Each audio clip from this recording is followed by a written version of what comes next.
Inside the trenches.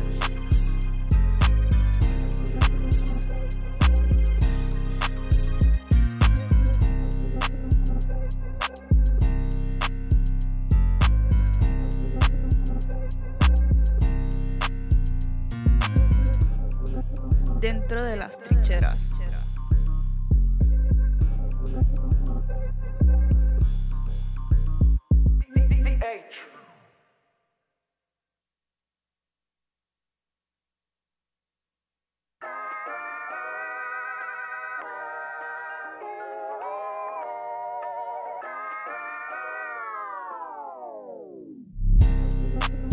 Inside the trenches.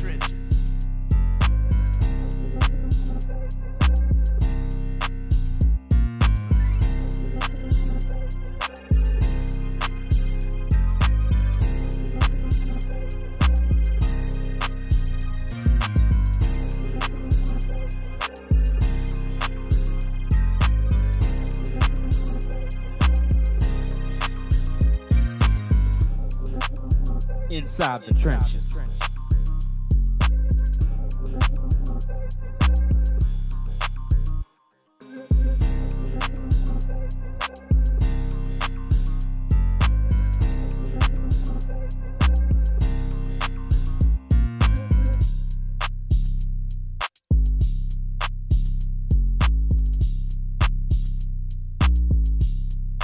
Dentro de las trincheras.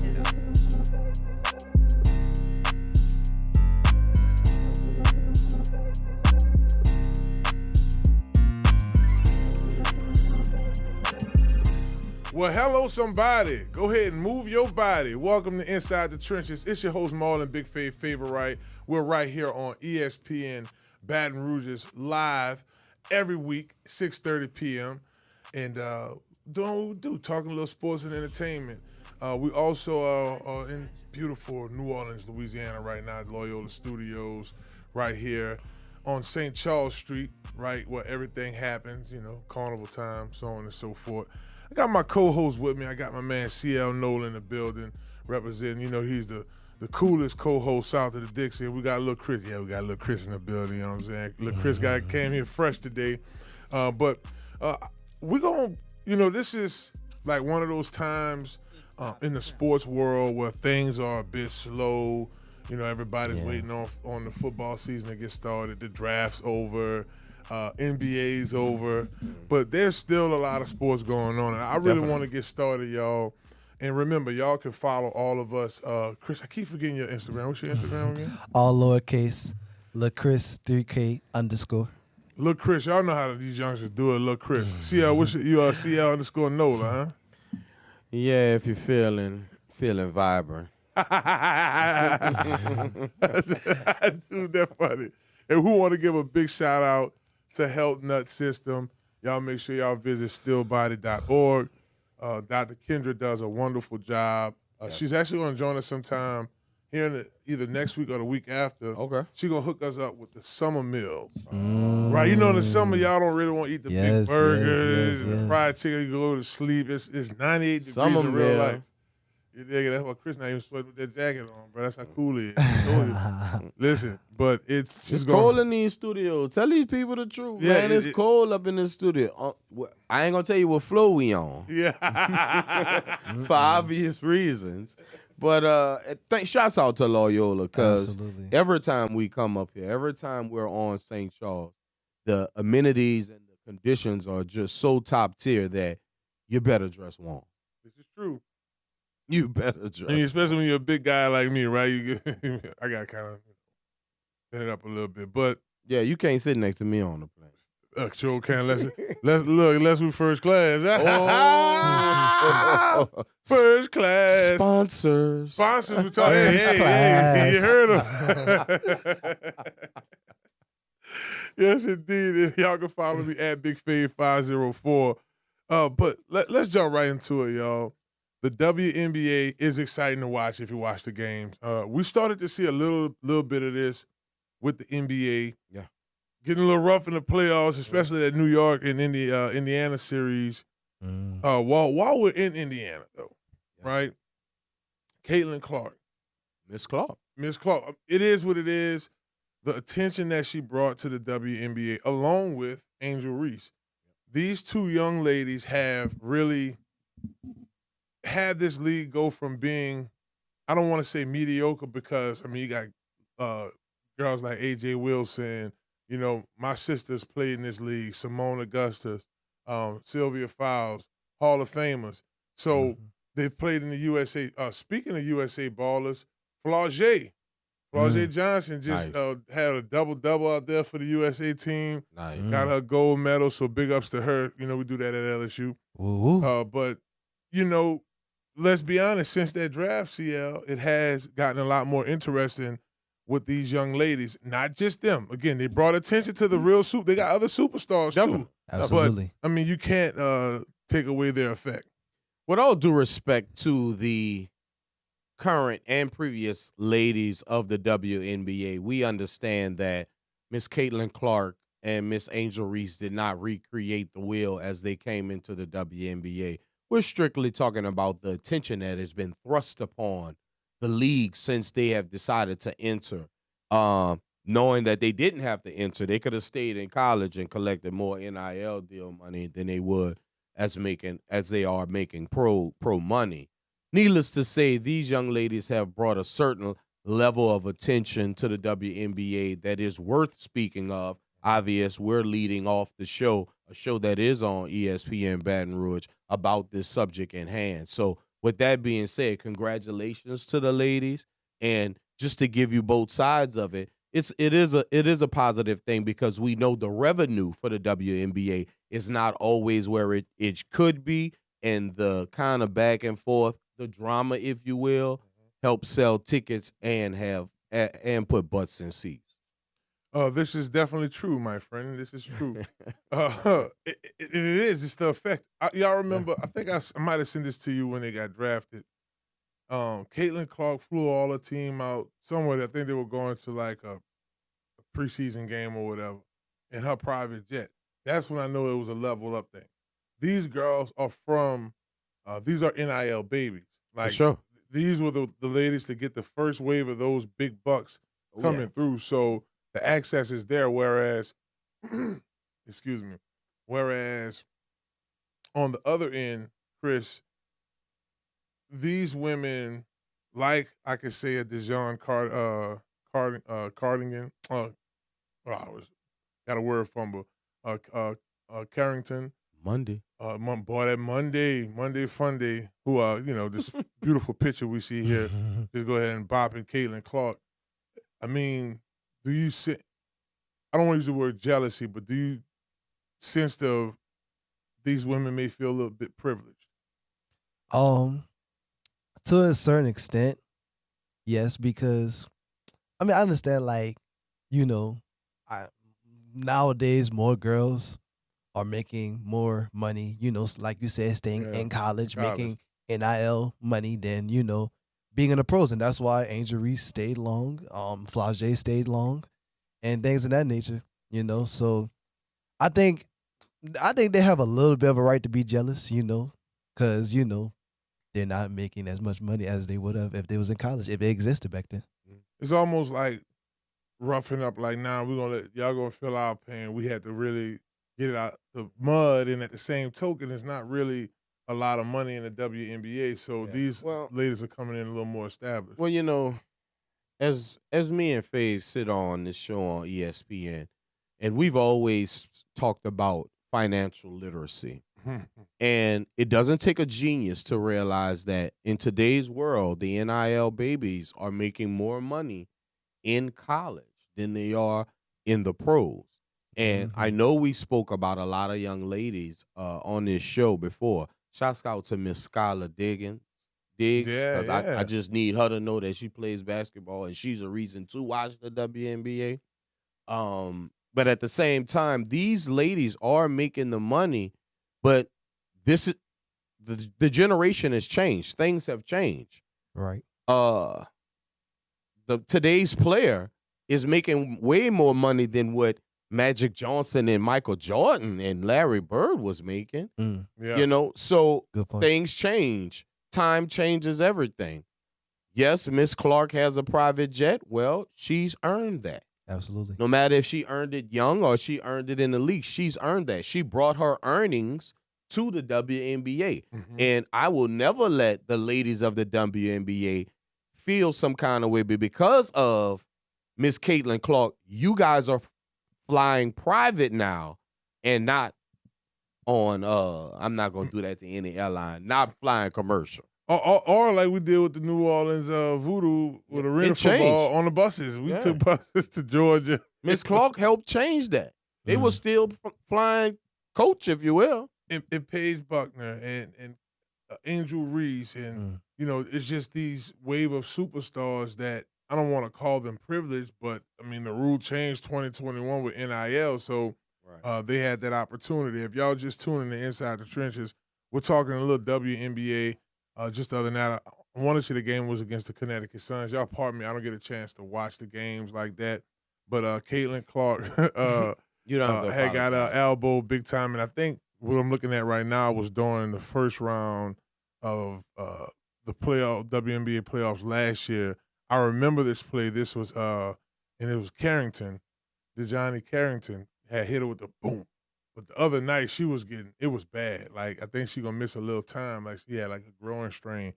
She's getting the butt of it. You know, this is because it's still physical. Yeah, and right? Yes. exactly. Yeah, it's a physical sport, and we cannot let the ladies defer from that.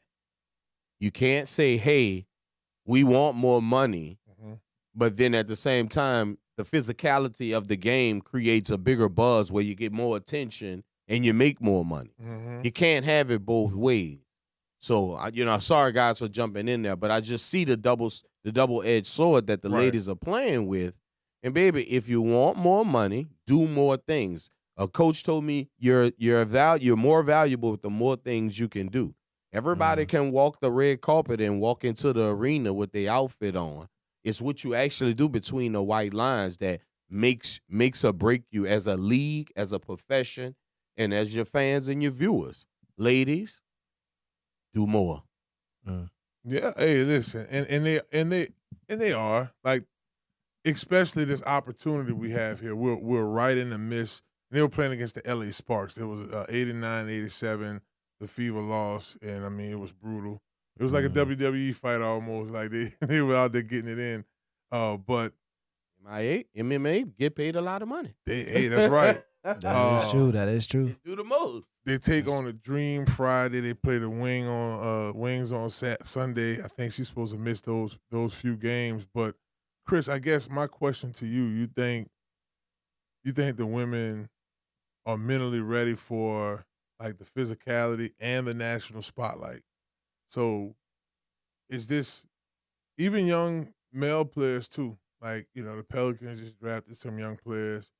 Like, do you think, but I know we're talking WNBA here, it's leveling up. Like, now the ratings are picking up. Yeah. They got the Eye on TV deal. The ladies are mentally ready for that, huh? Well, they're not ready. They better get ready. You know what I'm saying? Yeah, you're right. That's all I got to say about that. They better get ready because spotlight's on them now. Yeah, and the more of the spotlight, more sponsors, more opportunities. Absolutely. And more paychecks. That means raises. Hello, somebody. Speaking of which, I was, another thing, off season, no major sports going on. Just taking a peek at the Heisman. Let's just take a look at it. I know a lot of y'all betting out there, getting y'all bet eyes. I don't know who y'all bet with her. And if y'all want us to announce y'all's apps, y'all got to hit us up. You know what I'm saying? We can't just come on. Hello, somebody. But long story short, so you have Arch Manning right now, plus 600. Gary Nussmeier plus 800. Carlson Beck, he's plus 900. Dante Moore, Oregon quarterback, he's right at 1,800. And then a wide receiver, Jeremiah Smith, Ohio State. He's right at 1,400. Right now, CL Arch is basically sitting in the front driver's seat of this Heisman, right? Which is not always a good place to be. Now that he has the keys to this Steve Sarkisian's offense, he ready to drive the Ferrari? Let me adjust my chair as well as my mic. I'm going to be honest with you, New Orleans. I'm going to be honest with you, Baton Rouge. I'm going to be honest with you, National Spotlight. I need to see more from Arch Manning. I'm not putting him up there. Nussmeier, to me, is the number one guy possible running for the Heisman. I haven't seen it with Arch. I've seen a few plays with Arch. I just don't see it as far as he goes from a few plays to Heisman candidate to actual Heisman winner. Mm-hmm. I've watched too much football to be able to even sign off on that. And with all due respect to the Mannings, and I'm sure Cooper, Mr. Manning, Peyton, Eli, they would agree with me that we need to see more from Arch before we put him on that pedestal. Respectfully. Chris, how you feel about this? I know just recently at Nicholls State they had all the top quarterbacks there. You had Cade Quebec from Clemson. Gary was there. Gary outperformed all of them. Arch performed exceptionally well. I want to say Drew Alt was there too. What's your thoughts? Is it? Do you see Arch as the favorite, or CL has a good point here with Gary Nussmeier? And before I say anything else, my dark horse candidate for Heisman could be Jeremiah Smith. Okay, all right. Okay. I do like Jeremiah Smith. I think I think he is the best receiver in college football, and he proved it all playoffs long, all season long last year. So I definitely think he could be a dark horse for Heisman. But yeah, I agree with you. I don't think Arch Manning should be number one just yet because we have to see more from him. Like we seen from Garrett Nussmeier last year. So I think Garrett Nussmeier should be the clear-cut number one for sure. How did this kid pronounce his name? Is it Klubnik? Cade Klubnik, yeah. Cade Klubnik, okay. So Cade Klubnik and Gary Nussmeier, they face off for the opener. Ooh, that's going to be a good one. That's going to be a good game. Mm-hmm. Arch goes out there with Jeremiah Smith. They play against Ohio State now. That's also going to be a good one. So in terms of the front seat of this thing, guys, I still feel like Nussmeier still has the advantage. Absolutely. And yes, I do work for LSU Sports Radio, and I do love my job, but it doesn't have anything to do with that. I think it has to do with what we just saw at Nicholls State's performance. I forgot who got in that. I don't know if they're G Sports or one of them, but we got the highlights from all of the throws, just about all of the top dog throws. But to me, when you look at receiving cores, LSU, man, I was looking at Baron Brown's highlights earlier. Shouts out to Moolah Toon. I was watching with them boys earlier. Man, this dude is stupid fast. And he runs good routes. Reminds me in terms of, he had Kentucky quarterback last year. He about to have Gary Nussmeier. You still have Aaron Anderson. You still have Xavier. Super fast. Then we go from Oklahoma. We have Nick Anderson. Yes. I mean, I get it. You know, we love our Mannings, especially in Louisiana, especially in New Orleans. Yep. I get it. You know, I know that secretly there are some Saints fans hoping that Rat-Tat-Tat plays bad, hoping that Shuck don't do well so we could magically get Arch in some kind of way. I get all of that. But all of that dreaming does nothing in reality. The reality of the situation is he is a legacy, but until he proves it on the field, that's all he is. And I don't have anything personal against Arch. I haven't met him. I don't have anything personal against him. But we are talking about the Heisman, winning the Heisman Trophy. You know, who did his receivers go to the Texas receivers go to the league every year? Who is he throwing it to? Is Arch so good he's throwing it to himself? Who is he throwing it to this year? Because his last two top receivers went to the league. The two dudes before him went to the league. So they keep re-up. And they re-up. And I get it. But this is their second season in the SEC? Yep. The SEC is not going to catch up. The SEC is not going to play better this year. Like, I just don't. No one is going to lay down for Texas. No one is going to lay down for Arch. Who you think, if this guy is a front runner for the Heisman, we're not even playing a full season of football last year, what kind of defenders want to put him on his back? Do you understand where I'm coming from, people? I'm with you. I love the Manning family. I love New Orleans, but I am obligated as I'm sitting here sitting for ESPN. I have to tell you the truth. I do not see it. Heisman candidate, maybe if you want to throw him in there, but the front runner winner of the Heisman. And So I'm what sorry, we my have dog here- calls is Ryan Williams, wide receiver from Alabama. So we do have. He could be a wild card, so too. Just Dog calls. They got a couple wild cards out there, and it's other talented quarterbacks. You still have what's my boy from Tennessee? He's at UCLA now. Nico. Long last name, Yeah. but it's other players. Ryan Wingo, he had 472 yards last year, 2 touchdowns. He's starting this year for Texas. It looks like they have a freshman starting in Khalid Locke. Man. I don't have any stats for him, no bios, because he's a freshman. Worthy? He not throwing the Worthy? But they have him starting, and then you have DeAndre Moore Jr. at the H. And Isaiah Bond not there no more, huh? Last year, he had 39. He's in the league. That's what I'm saying. 39 receptions, 456 yards. He had 7 touchdowns last year, so maybe this is going to be a breakout year for him. Yeah, a lot of freshmen after it, freshmen. So to Chris's point, Texas don't really have the receiving core that they've had, recent years. Now last year, Wisner had over 1,000 yards rushing and 5 touchdowns. Maybe they lean heavy on the run game, yeah. Run game. That ain't gonna win him the Heisman. Nope. And now you're gonna have to do it through the air. So we'll definitely have to stick around and see. Before we wrap this segment, y'all, and if y'all just tuning in, y'all are watching Inside the Trenches right here on ESPN Baton Rouge at CL Nola and our man Lil Chris here, one of our Loyola students joining us weekly here on the show as well to talk sports. CL could have his dream team on the EA Sports College 26, baby, because yes, indeed, it does drop tonight for all of our game heads out there. This game is come back last year. Yep. This is one of my favorites to play. Yep.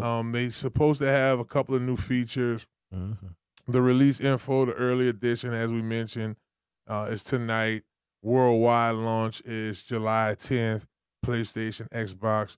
CL, you play a little bit of Madden? Well, back in the G. There we go. I did my thing. I balled against the best of them back in the day, but I just took my love for the sports and the game and just started living it in real life. So I'm grateful. Well, Chris, let's look at some of the top rankings, brother. Let's get it. Jeremiah Smith, 98, Ohio State. Caleb Downs, Florida State. Free safety from Ohio State. CL can appreciate this one. He just finished talking about the Longhorns. Anthony Hill Jr., middle linebacker for Texas at 95.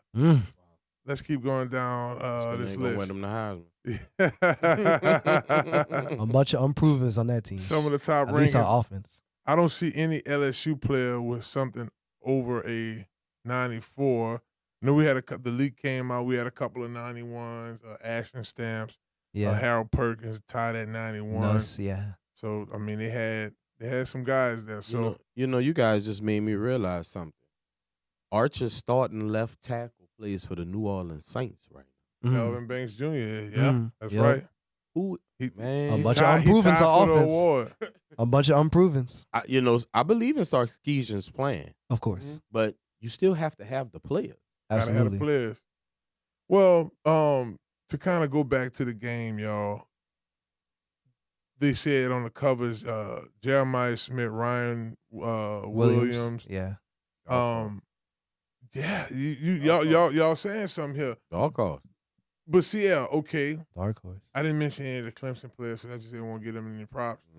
But they had a couple of guys Defense. defensively. Yeah, they got some. They have some NFL players on defense. I won't actually mention their name. I'll let them make a few plays this year as well. But they decided to spend a little money. And I know Dabo don't like to talk about it, but they decided to spend a little money and start getting some real recruits up in there. Mm-hmm. And we'll see the difference. And obviously, this being a Baton Rouge station, we understand that week 1 against Clemson is a big game for a lot of people. Ooh, Coach Kelly, absolutely. It has a lot of highs Fave and tendencies, just we'll see. That's one of my favorite things to say. We'll see, because it has to happen. Mm-hmm. And Battle of Death Valley. That's Come on, really the all it Tigers. is. The Battle of the Tigers. Mm-hmm. Both Death Valley. Well, we here in New Orleans, Louisiana right now, baby, and we having ourselves a grand time.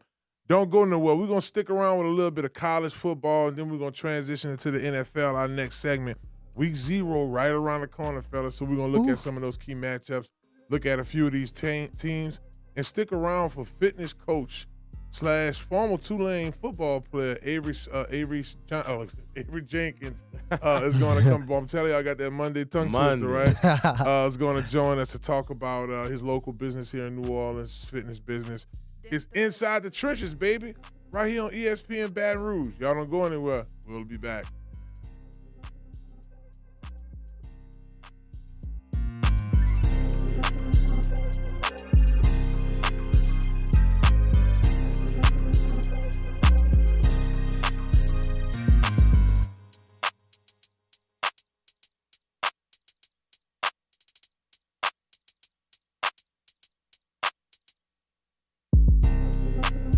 Inside the trenches.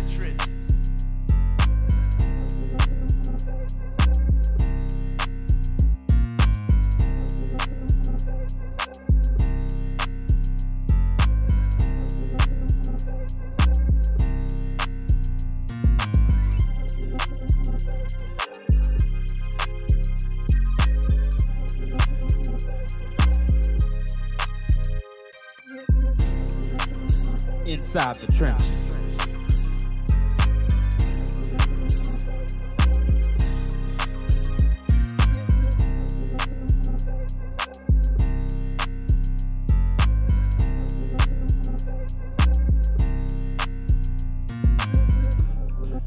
Dentro de las trincheras.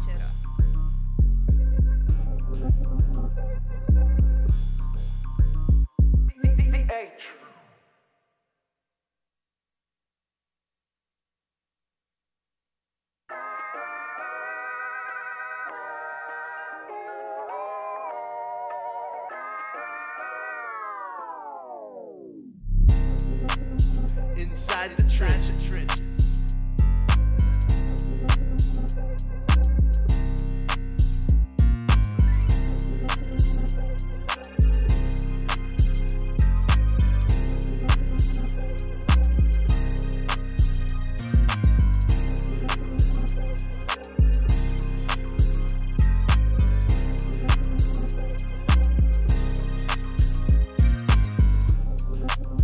Inside the Trenches.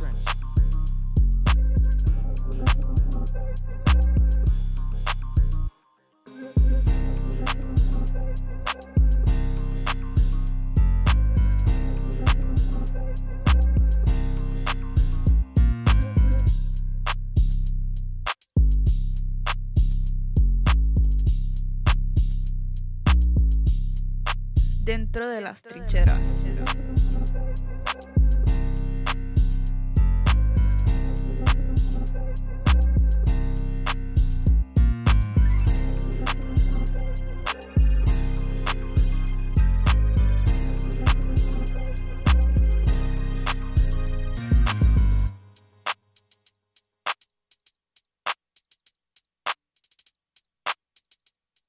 Well, hello, somebody. Welcome back to Inside the Trenches right here on ESPN Baton Rouge. It's your host, Marlon Big Favorite. Joining me right now, I have my co-host, CL Nola. We had that baller Chris in the building. And y'all stick around because we'll be joined by Avery Jenkins from EFT, Nola, fitness coach, former Tulane football player. He's going to talk to us a little later. We also want to take this time to thank Conquer Sports Pros. We build champions over at Conquer Sports Pros. I encourage y'all to go to that Instagram, check out their videos, Conquer Sports Pros on Instagram. and DM us over there. And if you're a lineman, you're looking for some exclusive training, you're trying to get right, definitely holler at us. And listen, I know the Heisman candidates is a big, big subject. Be sure to comment below. Who do you think? Is this just clearly going to be Gary Nussmeier's year? Do you think Arch Manning has the edge? Does Klubnik has the edge from Clemson? Who do you think? Jeremiah Smith, will a wide receiver win? We've seen that before in recent years, right? With Devontae Smith winning Correct. for Alabama. Do we have another 2,000 yard runner? Some people feel like Gentry should have got the Heisman last year. I think he should have. See? So this is just so y'all feel free to comment. Let us know in the chat. Yeah, go ahead and chat it up with us. Let us know how y'all feel about that. Let me know if I'm tripping about Manning. Let me know. There you go. I'll give y'all the fact. Come on. Indeed. All right, so guys, before you know it, August 23rd will be here, and that's week 0. College football, big games that's coming up. Iowa State is taking on Kansas State in Dublin, Ireland. Yep. That's big time. I like the direction that college football is taking with this. The NFL is taking it with this overseas. In terms of going overseas Playing with the game, right? Games, Yeah, crossing the pond. They're going to encourage some kid in Ireland to say, hey, I want to play for Kansas State one time, and you're going to play a little football in this area and come over here to the States. That's the whole idea. Right. So we look forward to that. Fresno State takes on Kansas, Sam Houston, Western Kentucky, Sanford, Hawaii. I mean, how y'all feel about these openers? Y'all kind of wish we'd have had bigger names, or these games are good warm-up games? Well, it seemed like they burning a lot of gas. Stanford going to Hawaii. Iowa going to Dublin, Ireland.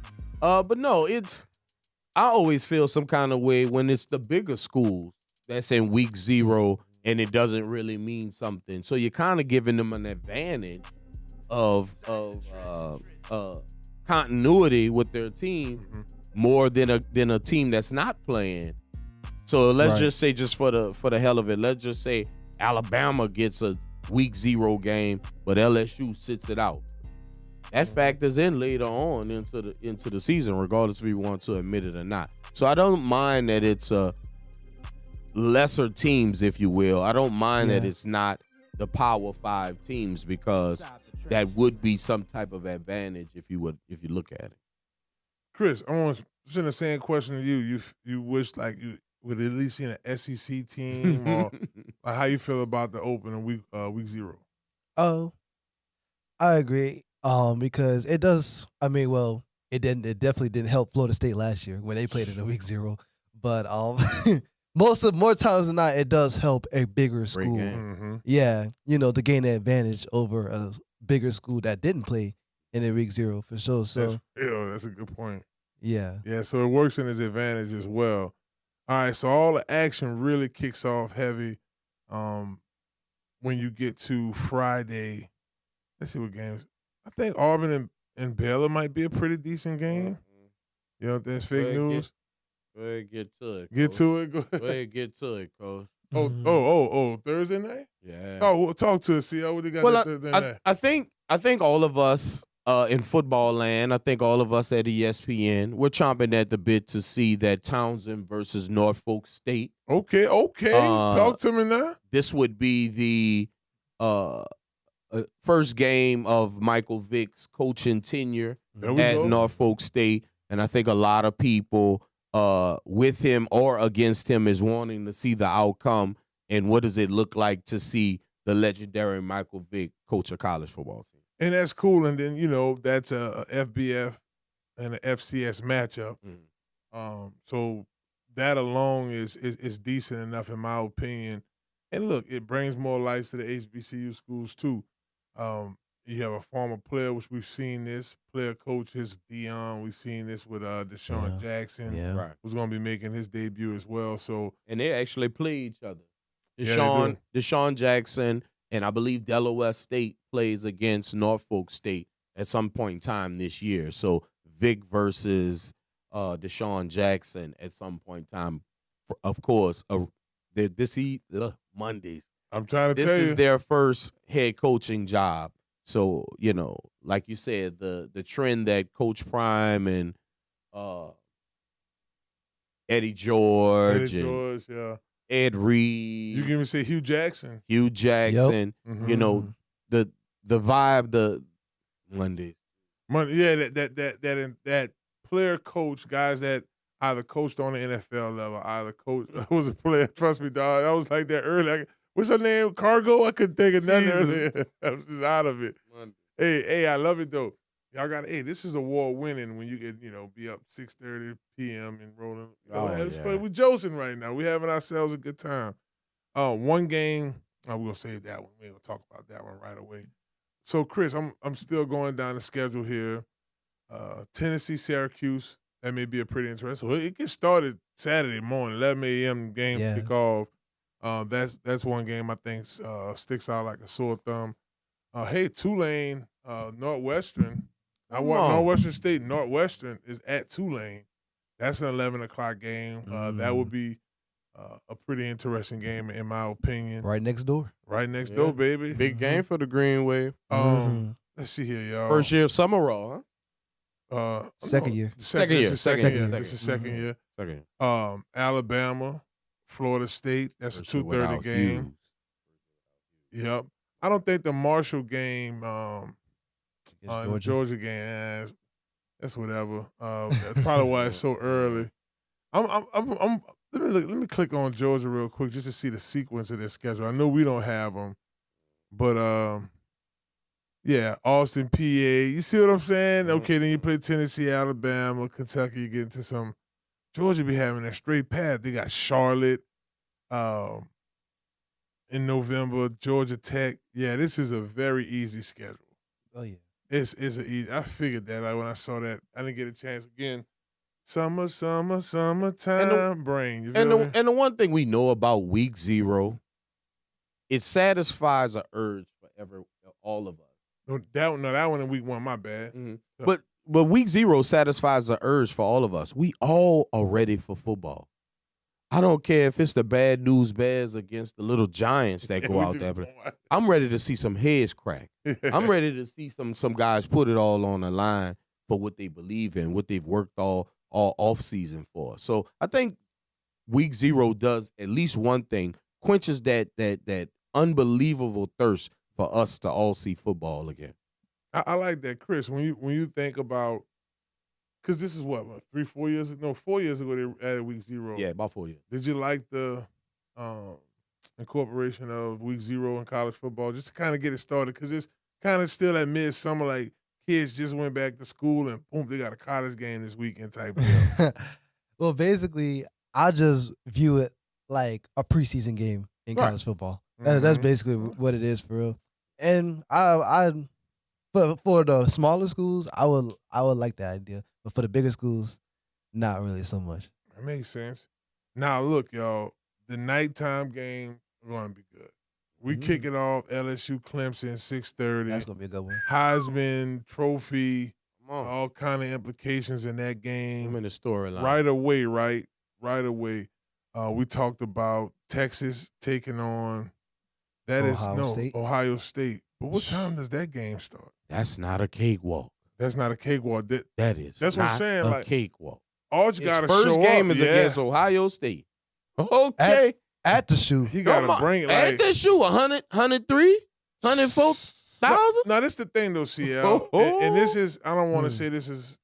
Early in the morning, too. Early in the morning. I'm not saying that this is in defense of Arch, but he had playing time last year. So it's not that he didn't get a rhythm of high power game. We did that against, like, what's that game he had where he went off? It was against where he ran. It was Alabama State. It was something like that. It was. Right. I gotta go look at the schedule. It was some small school. It was a small school. It was a small. To your point, it was a smaller school, but it is a such thing as getting your feet wet. And I get it. He did play some game. And go ahead, jump on me in the chat. He did play some games last year, but it's not necessarily about actually playing games because so did Rat-Tat-Tat. So did Rattler play games last year, but he didn't win one of them.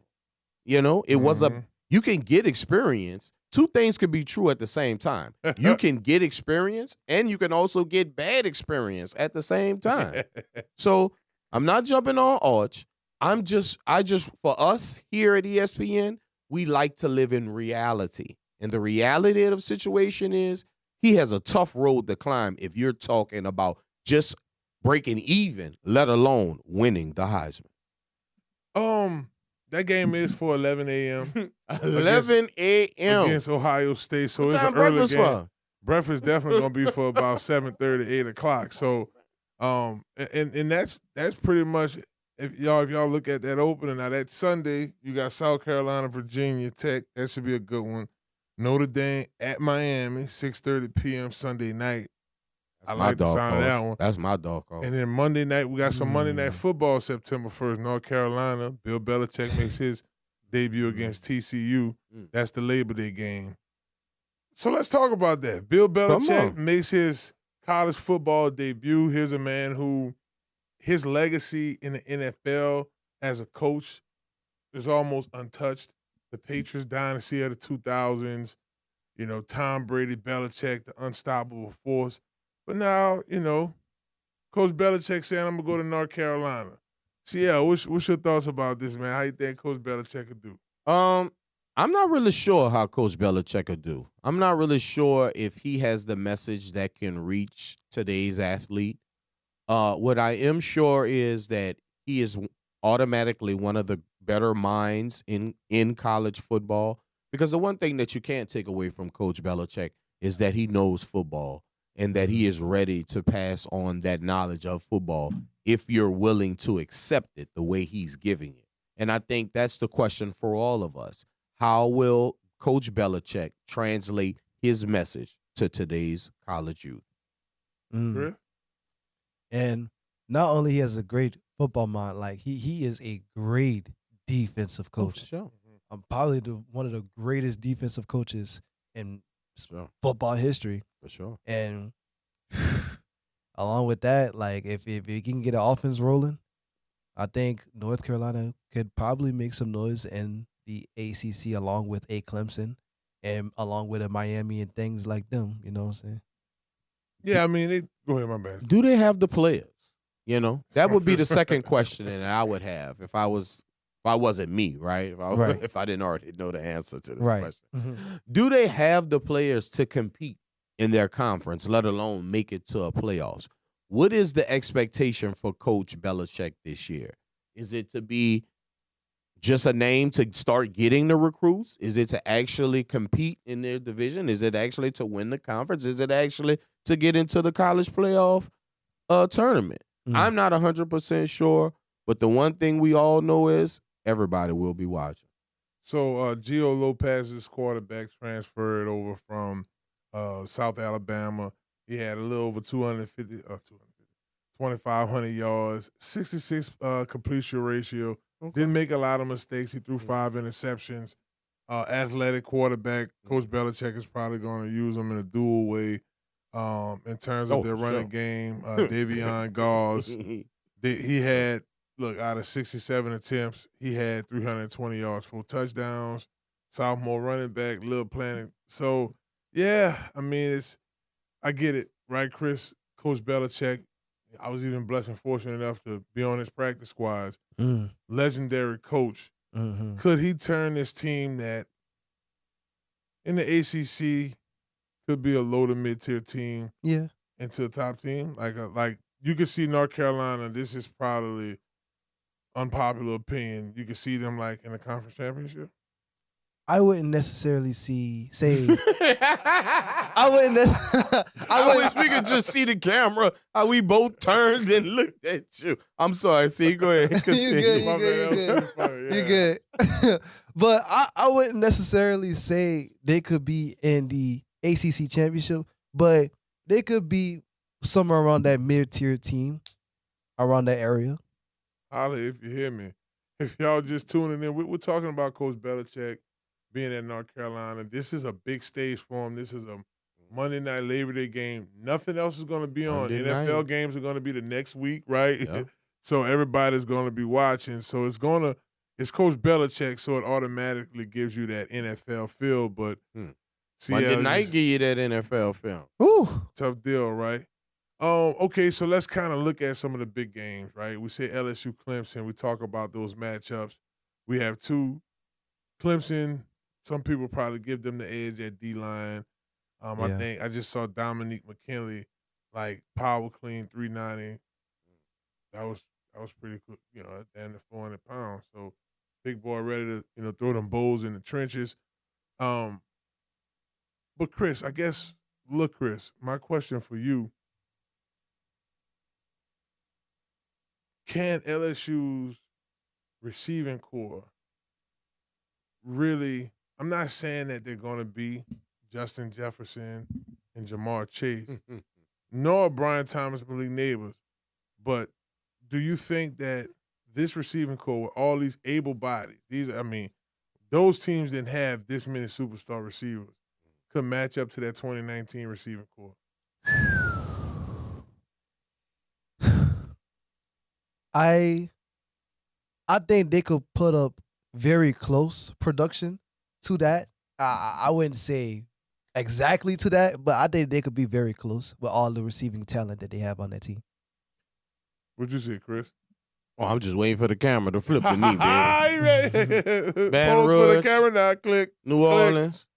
This year's LSU wide receiver core can be better than Jefferson and Chase. You had Marshall too. Terrence Marshall, yeah. Marshall, Thaddeus Moss, yeah. Thomas. Y'all know I like Thomas. They just have so much. Mm-hmm. They do. We keep forgetting about the transfer from Kentucky. Oh no, I watched the tape earlier. He's the fastest guy in the SEC. In college football. We talking about the young man from New Orleans, Edna Carr, Mr. Anderson. Aaron Anderson, yep. That me personally, I felt was the most underrated receiver in college football last year. Mm-hmm. Holla if you hear me, BR. Holla if you hear me. I just think there's just so much. And then this the thing. You have a true Heisman hopeful at quarterback. Because it's one thing to have receivers. Mm-hmm. But it's if you actually have a guy that could get the ball to them, I think sky's the limit for this year's wide receiver group. And yes, I do think they can be better than the last ones we spoke of. I was in the recording studio the other day, and this conversation came up. If y'all just tuning in Inside the Trenches, we're talking about them Tigers, baby. We call them Baton Rouge. You better believe it. We were talking about the possibility of this team being better than 2019. And here's why I say that. The 2019 defense wasn't grand, but it got the job done. Right. I do think Coach Baker understands now in his, second full season back at LSU, what it takes to be successful as a defense. You look at what we've done in the transfer portal, bringing in Jack Piebomb from Florida. Senior transfer. You got these boys got two big SOs on the end of their name. Sophomores, Amar Bradshaw. They're not redshirt freshmen. Dominique McKinley. Then we got Patrick Payton from Florida State. So transfer portal. Jack, Patrick. You look at depth on the D-line. Butler, Gooden, Mitchell. Still in the transfer portal. Going to the right cornerback position. Mansour, Jackson, Cooley, nickelback. Y'all get where I'm going with this? I think LSU did its due diligence in the transfer portal. So defensively, you're where you need to be. But here's where it gets very interesting, y'all. And y'all feel free to comment on this in the chat as well. ESPN Baton Rouge Live. And also subscribe and like Inside the Trenches on YouTube. Ohio State. This boy had I meant to say Oklahoma. This boy had 5-6 touchdowns mid-season, Nick Anderson. So he going to want at least close to a 10-piece. Baron Brown. He liable to put you saw Nussmeier arm at the Nickel State camp. Who going to stop? What safety going to go over the top of that? Aaron Anderson. Don't kill now him. Now you're going to get him in space. Now you got a little Skylar Green, huh? Underneath. He's stopping going. You feel me? Xavier Thomas. Before we even get there, I'm gonna skip a couple positions. I'm gonna go down, but I'm gonna stay where I need to be. Trade Ass Green at the tight end position. How they gonna handle him up the seam, right? The route patterns, it's depth. Let's go there. Chris Hilton Jr. We forgot about that, Thomas. Bro. Come on. Kyle Parker.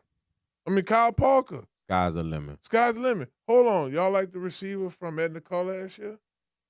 What if he decided to get 7-8 people burned? What about Manchild, Teron Francois? 14. Yeah. Why don't we stay at Edna Call and go a few years up? What about Destin Hill? Fat from Edna Call. So it's and I didn't even name all the receivers. LSU liable to travel 8 receivers, 9 receivers, and all of them can touch the ball. There are some question marks at the offensive line. I like the way they look. Tyree Adams played a bit last year. You have Mabinga, Paul Mabinga. He had some burn last year. DJ Chester, he's one of the returning starters. You have Bo Bordelano gets a rotation in with Echols, but that's okay.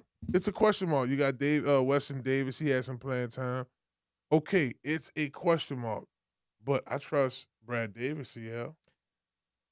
Well, think about it last year. We thought the offensive line was a lock last year, and it became the biggest question mark of the season last year, as far as, in my opinion. I understand this show is inside the trenches, and we do focus on inside the trenches, but I felt like LSU's offensive line was the disappointment last year.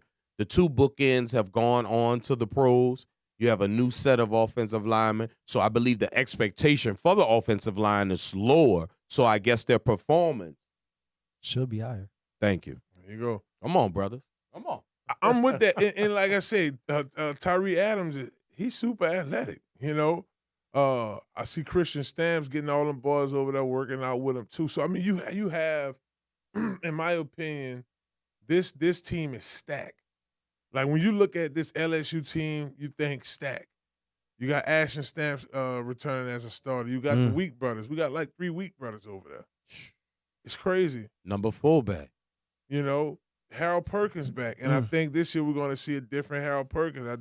He's listed as the will linebacker, but I think he's going to move around. Number 1 DB. What is that, Pickett? Yeah, I forgot to mention, too, you got Guillory coming back. I don't know what the real with him. Yeah, Pickett, which we expect him to play as a freshman, at least on special. He's a big kid, bro. Oh, I saw him. Corey Raymond, I was with them. I do my training sessions out at Elite Trainers out in Baton Rouge. Shouts out to Elite. Concord Sports partnered with them a few years back. But, man, I had my high school D tackles, and then I was training. See, Raymond had the LSU corners over there getting it in.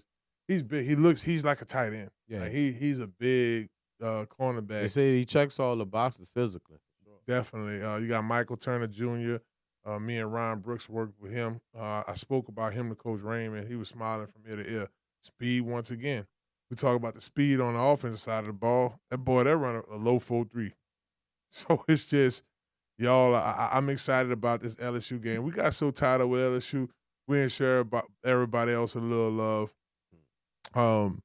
You got to look at, Texas, Ohio State. I think those 2 games are going to be.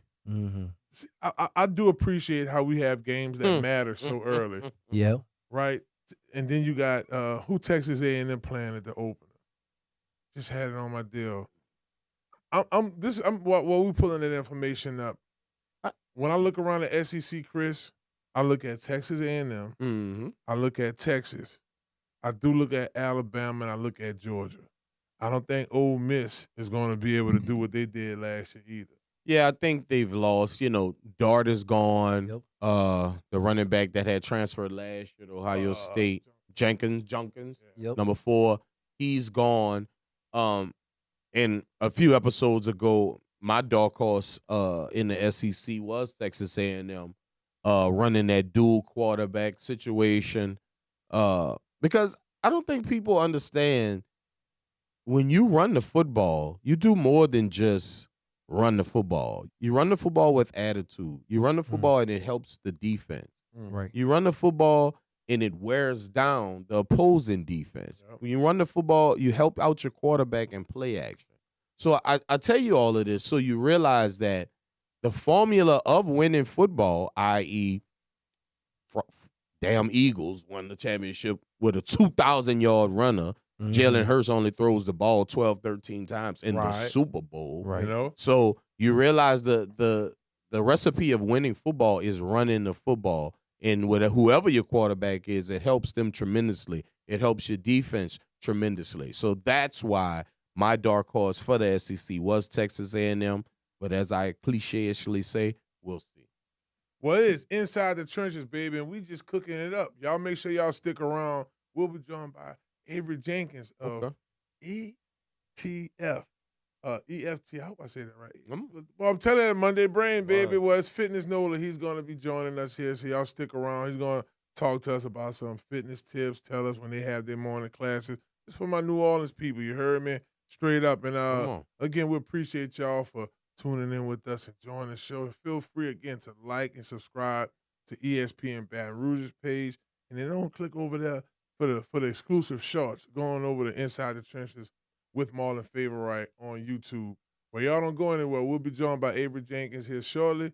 And it's Inside the Trenches, baby, right here on ESPN Baton Rouge. I got that now.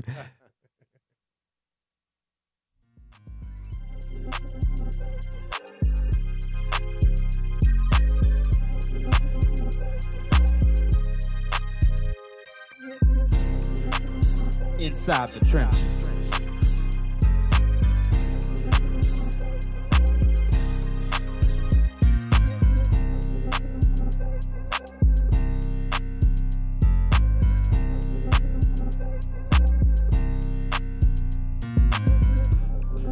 Dentro de las trincheras.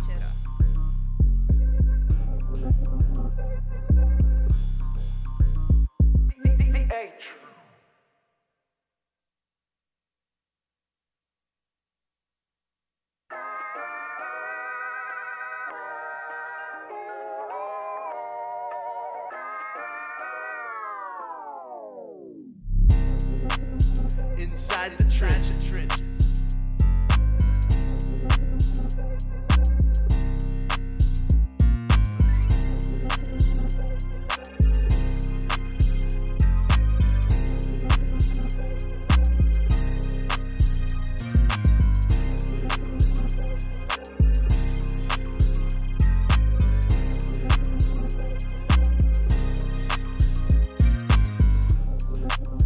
Inside the Trenches.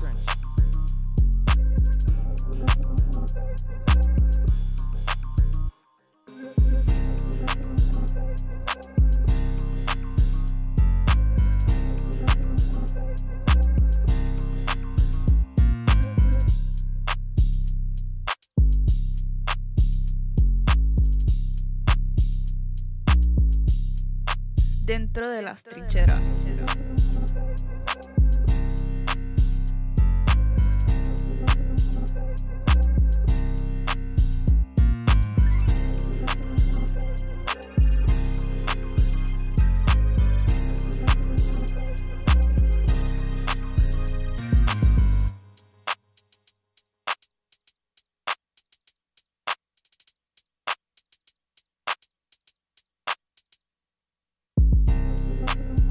Inside the trenches.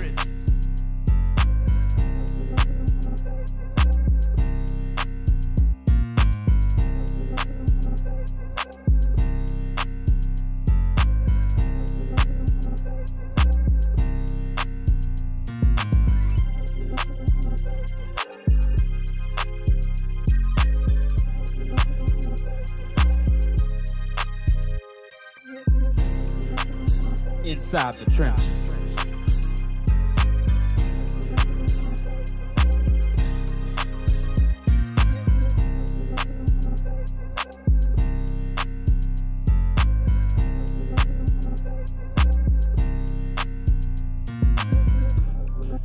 Dentro de las trincheras.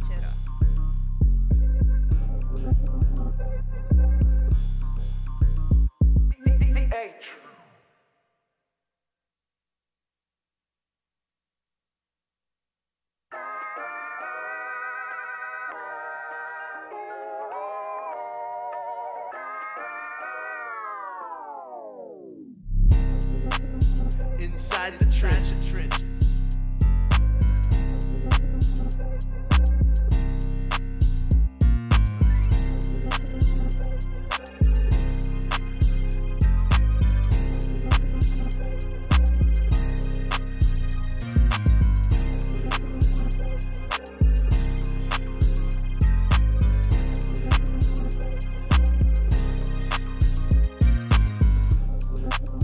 Inside the trenches.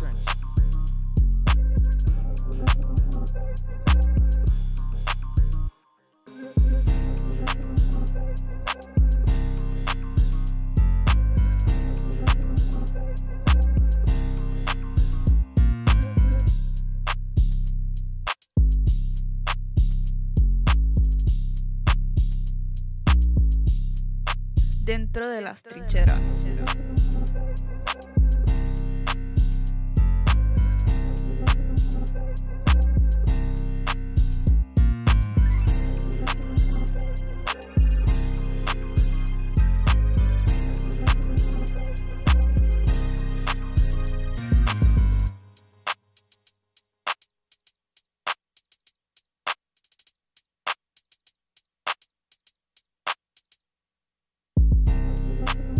Inside the trenches.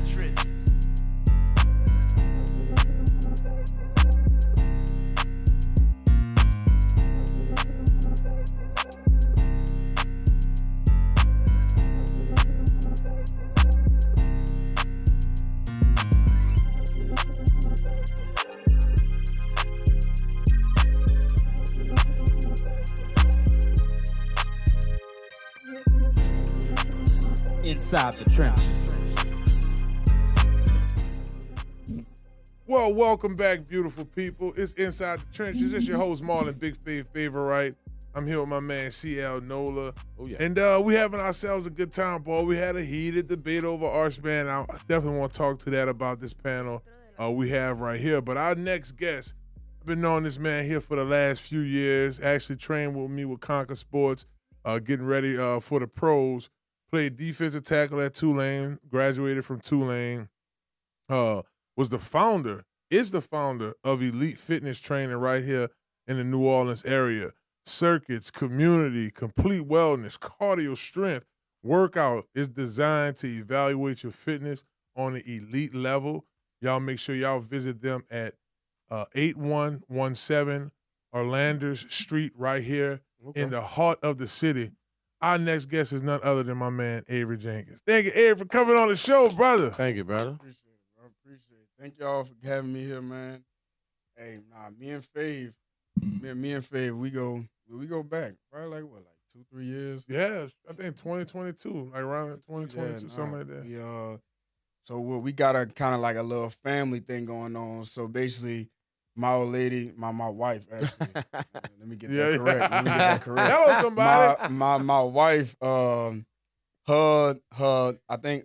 cousin, yeah, her cousin married into like one of his partners. Yeah, my homeboy Fry's family. Yeah, so The fan left out. So he basically, Coach Fry, he put me on. That's what I call him too. He put me on him, and we just hit it off ever since. And we just been cool. We've been connecting it for the longest, but it's been good. Yeah, we Turkey Bowl champions and stuff like that. Yeah. You know what I'm saying? We Yeah, don't lose that. We had our business with that. Well, Well, I want to talk about EFT because Nola, because I remember when this was just a vision in CL. I'm looking at the gym here on there, like it's growing. I'm starting to see folks coming in, trusting the process, getting the morning workouts. That's what I like to see the most. You know, I'm rolling out the bed. I'm going to get a workout in early too myself, and I see Abe's rolling. I guess talk to our viewers about how Elite came about, how you were able to get this thing going. And yeah. So I mean, I've been in the sports my whole life. So I've since Country Day, because that's where I went to high school. Okay. I've just been playing football and basketball, and obviously you got to work out, to be able to compete with all that. So basically, from then, I either had two dreams. I had two goals. Either I'm trying to play football in the NFL, or I'm gonna be a trainer. I'm gonna have my own gym. And basically, from then on, after I went to Tulane, actually, Basically that last couple of years, I just started training people, basically doing like outside training, basically training them outside at City Park and Audubon Park and going to their house and stuff like that. So basically from there, it was like 2 years after I graduated, probably like a year after I graduated. After that, I was like, I might as well get this thing started. I might as well start something. And yeah, it just came then. It just came. Everything was flowing through. I had good support. My family supported me. My wife also supported me through that. That they've been waiting on me to do something like this. And I got a lot of connections too. So I got a lot of friends and family who've been wanting me to train because they look up to me. So they might as well. They was thinking like, oh yeah, you might as well start this too. So that's where it came about. And I just thought, elite. You got to be elite. To be the best. To be the best at your own potential. And that's kind of what we specialize in. We don't really think about just the actual work. I'm just trying to build your mental as well, basically. So I want you to be confident in yourself. I want you to try to wake up in the morning because everybody got to start somewhere. You got to start somewhere in life, and there's only way up. There's only one way up. So that's basically what I bring out in the elite fitness training because I want you to be your best every time you come into the gym. I want you to put your best foot forward. I want you, because that's what we doing. That's what our coaching staff, that's what we doing, where we giving 100%. So I want you to do the same thing. And I feel like the community in New Orleans kind of need that because like we kind of going into like a little bowl. We already in a bowl and we just getting deeper and deeper and deeper. So I feel like we kind of need like a lot more people around the community, a lot more local vendors and local people who like really transpiring and making a word and basically giving out more to the community and try to help them and bring themselves up. So I feel like being a personal trainer and a gym owner is kind of a step towards that. So that's what I feel like. Well, thank you for thinking about New Orleans, brother. Yeah, Two part question. First of all, tell the people where you're from, and secondly, tell them what made you decide to go to the Great Greenway. So I'm actually, well, I like to mess around and stuff. So I was born in the East, in Eastover. Okay, no So doubt. I've really been in the East. So a lot of people say, "Are you from the East?" I'm like, "Yeah, I'm from the East." But I was raised uptown, basically off of, I guess around Claiborne and Jefferson Avenue, so around there. And what was the second question again? What made you decide to go to Tulane, brother? So really, honestly, I had a couple of moves outside the city and like Florida and stuff like that.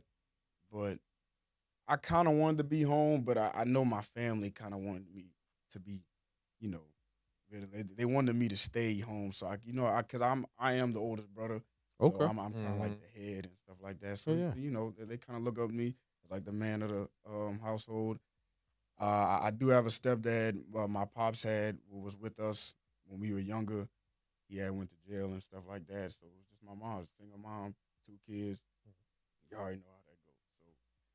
So basically I was just looked up upon as that guy and basically had to, maintain myself and basically be controlling over my little brother and obviously looking up to my mother and trying to, stay composed and basically what I need to do as being a man and stuff like that. So I kind of wanted to just stay home and chill out for a bit. I didn't think it was a bad idea, but I kind of wish I might have went somewhere else. But I think I made a good decision on staying with Tulane though, because I mean, the year I got there, we was making moves. Like that was the year we won the Cure Bowl. Tell them your years, brother. Tell them your years. So I got there.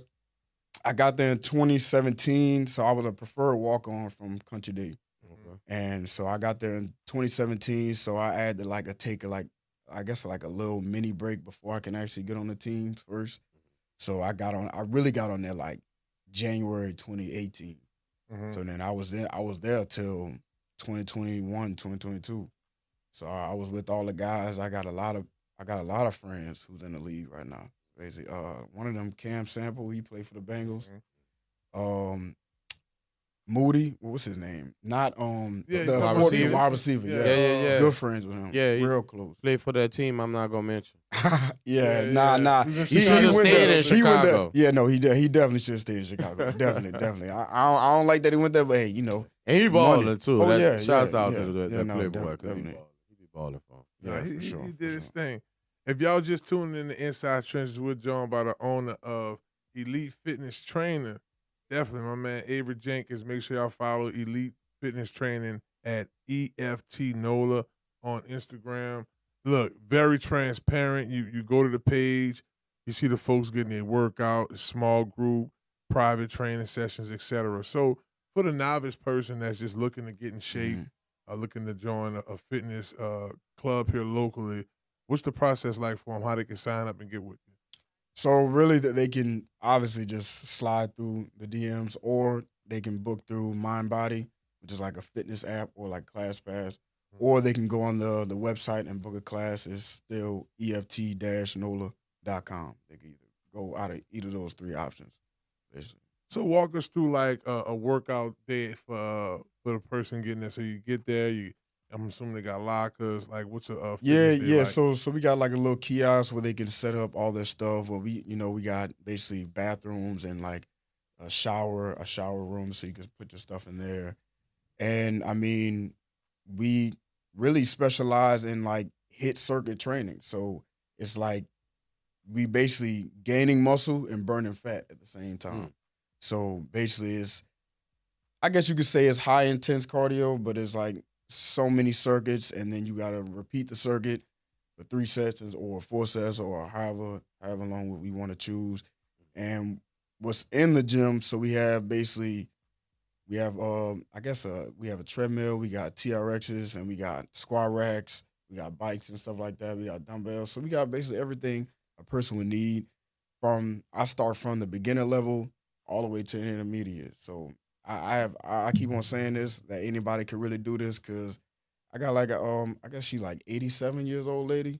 I started her from the beginning. Okay. She wasn't even able to jump. She wasn't even able to stand on one leg. Killing it now. She's doing everything. Everything everybody else doing, and she 40 years older than everybody. Wow. Yeah, bro. I'm telling you. Man, So that's pretty cool. anybody could get it. That's what I'm saying. It's for you. It's basically about if you want to tap into that potential, if you want to tap into that leap potential, because everybody got it. Everybody got their own athletic side to them. I like your motivational words, brother. Yeah, bro. But tell us this. What's up? How did the vision of Elite Fitness go from your mind to a brick and mortar? So, the vision really kind of just stirred up when I was in the weight room at Tulane, and really from the beginning, since Country Day, I was like, I gotta do something. I gotta do something, because I always gotta have a plan B. You always gotta have an A, but you always gotta have a B. Yes, sir. So Yes, sir. I was like, this is something that I want to do, and I like helping people. I like changing people's lives. I actually got a little story. I went out on my honeymoon to Cabo with my wife and all that, and one guy, he was basically a up and coming trainer too. So he was more like those fitness influencer guys. So some of them, they really don't care about it. They just want to care about the money and the views and stuff like that. Right. So I was talking him down and stuff, and I was telling him, he was like, so how do you really do this? I'm like, bro, just think about if you was in a position. If you was really looking for somebody to help you get to that next point in life, or basically a lot of these people really just want a change, or like a new routine in their lives. So why can't you be that person, instead of just looking at it about the money? You could just say, I'm gonna actually help this person just be better. Because that's honestly all it is at the end of the day. Like, you just trying to make that person better than what they was. Because a lot of people go through stuff in life, and they just need that one little kick, that one little extra boost, that one little extra, like, mentor, that one little extra, like, knowledge or talk or something like that, or speech, to get into their head to change their mindset. You know what I'm saying? So, yeah, I was telling him about that, and he was completely eyes wide. He was acting like I was like a priest or something. I was giving him like the real word or something like that. But he loved it. He was like, yeah, nah, I really appreciate like you telling me that stuff.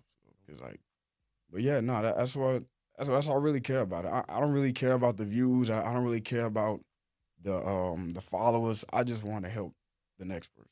That's what I want. That's what it's really all about when y'all look at it from a wider perspective. And I was just kind of, while you were talking, I was listening to you going through your page. You also partner with different folks. I saw you've done stuff with Blush Beauty, Nola. Yes.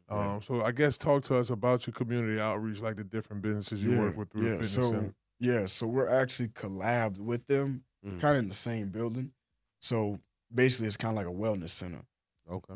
So we have, so on that side, you can get your feet done, your hands done, massages. We have a Cyro tank that's coming in soon, and then we have basically facials, waxes. So if you want to bring your ladies over there, they can get all. They can literally have a whole treatment, a whole spa day, a whole beauty day, just in one space.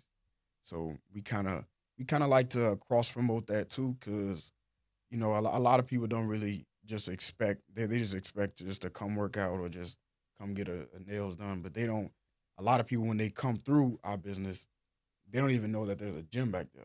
So as soon as they get back there, like, oh Lord, like this thing actually big, like it's actually nice. I didn't know y'all had all this too.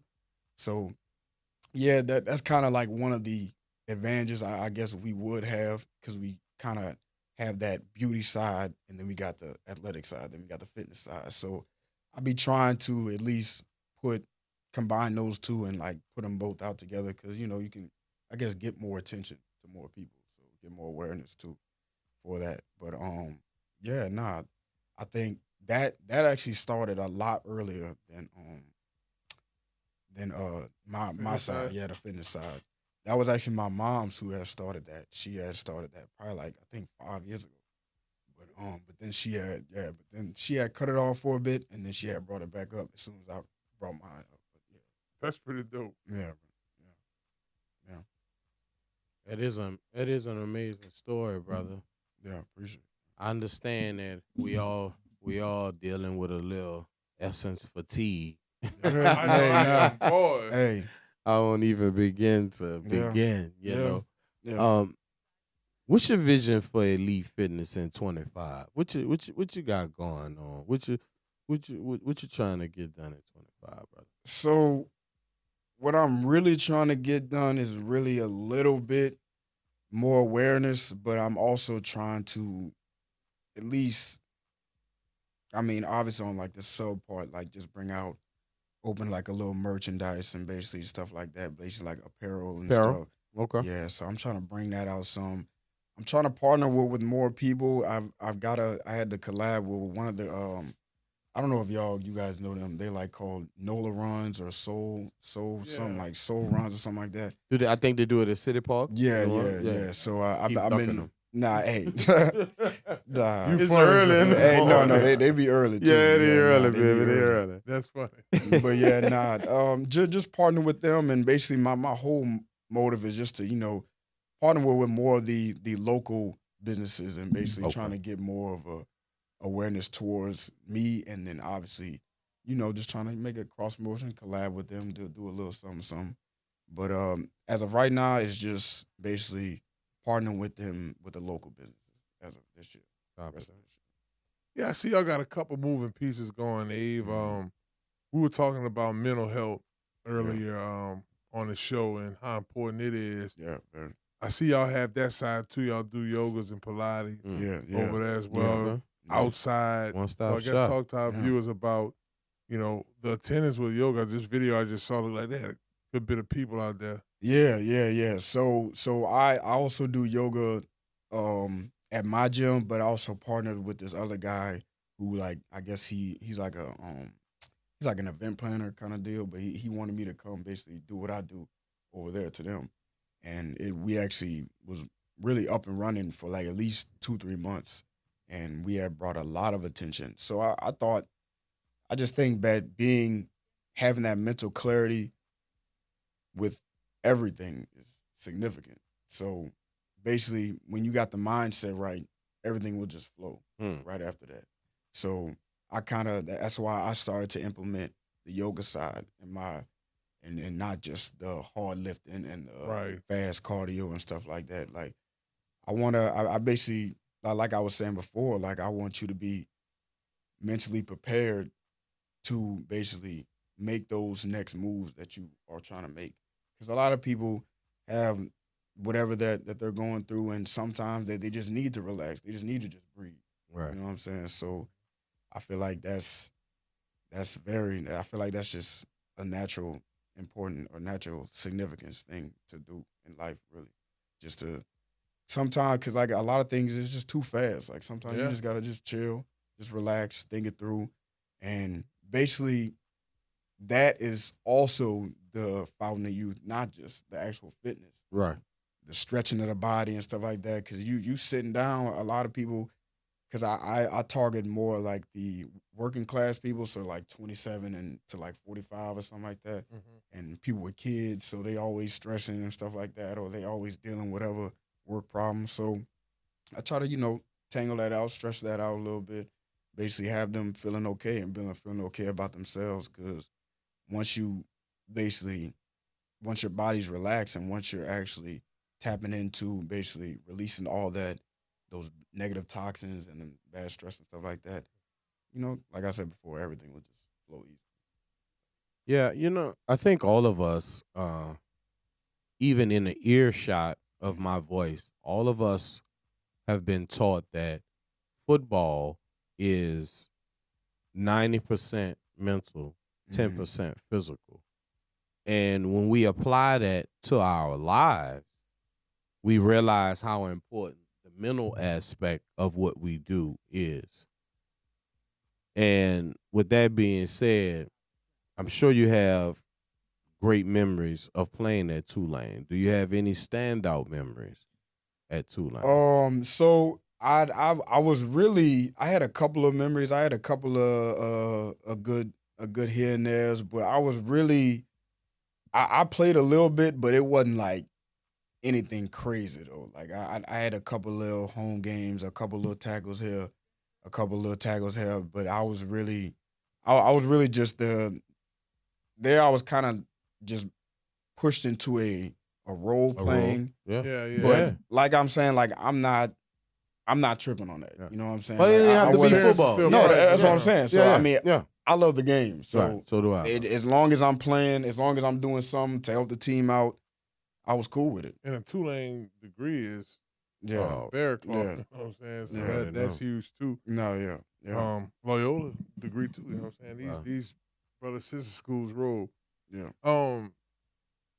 I would be remiss if I didn't talk about Tulane football season. How you feel about them this year? We just talked about they open up against I mean, Northwestern. I don't know. I'm hoping for the best. The last couple of years been a little iffy to me. It's been a little iffy to me since Fritz got up on and hit the road on us. Yeah. I mean, I got faith in the new head coach. I got faith in him. I had a faith in the last one. Don't we have a new one now? Yeah. Summerall. Second season, but you had. I like the other one. That's what I'm saying. But I like him. I think he changing up the scheme. He changed up the strategy. Changing up the game plan, and getting them kids into a mindset that they capable of still getting to that bowl or still competing at the top level. Because y'all seen what happened with the USC. So I mean, like, well, we like that. Yeah. We capable of being like that. We just gotta have a mindset. And I definitely believe you because we know that USC game is probably the highlight of Tajay Spears' career. I mean, there's no mistake in that. I was a fan of Tajay Spears. I was also a fan of Mekhi Hughes. And I'm just curious to see how they replace a Mekhi Hughes because he was truly the backbone of this football team last year. And I'm just waiting to see. Yeah, it will be interesting. So, what we do with our guests when they come on the show, that's your camera over there, man. As a trainer, you got to motivate your folks. So talk to our viewers, man. Give them a little motivation. All right, y'all. So this is basically all I gotta say. It's nothing too crazy, nothing too sweet. But if you really want to get to that next level, like I was saying before, mentally and physically, you gotta be there. You gotta be 100% with yourself. You gotta be 100% with logic and just reality. If you just not there, you gotta admit it. Just admit that you're not there, and that's okay. But once you really get into that mode, try Elite Fitness out. Try Elite Fitness out. We'll really help you get there. That's kind of what I tell everybody. That's kind of what I want to explain to certain people. We're not like all them other commercial gyms. We're not like all them other gyms. Basically, we're our own unique way, and we want to bring your best potential out of you. So, he said it before. Yeah, y'all know where we at. Just come down. See what it's about. Y'all heard that's Coach Ave. He ready for y'all to come down. So look, 8117 Orlando Street, right here in New Orleans, Louisiana. Circuit training, yoga Pilates, weight training. Hey, if you want couples, y'all could go over there, fellas. Y'all could get y'all nice little workout, shower up, get a manicure. You know what I'm saying? Hey, come on now. Get your feet done. Get the massage of the shoulders. Let your lady get her hair done, get her massage, scalp rub, and all that stuff, and make it out a date. Make it out a workout date that ends with a sweet twist, man. Hey, brother. Man, much love, man. Thank you. Definitely. For coming on the show. For sure. Appreciate that. And y'all make sure y'all go on your Instagram right now. Follow EFT Nola on Instagram. The videos are going to motivate you. You're going to want to sign up right now. Again, it's EFT-NOLA.com. The information's right there on his Instagram. Sign up today, man. Y'all join the culture, join the movement. Hey, well, y'all don't go nowhere. We're going to come back for our last segment, baby. We're going to talk a little Saints in the NFL. We're going to still go around there. So y'all don't go nowhere. It's Inside the Trenches, right here on ESPN Baton Rouge, baby. Hello, somebody.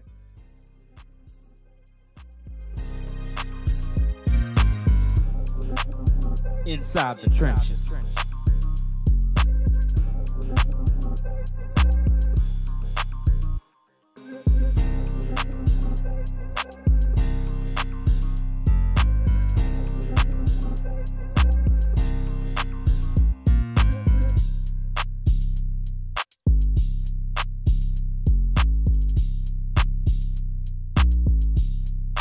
Dentro de las trincheras.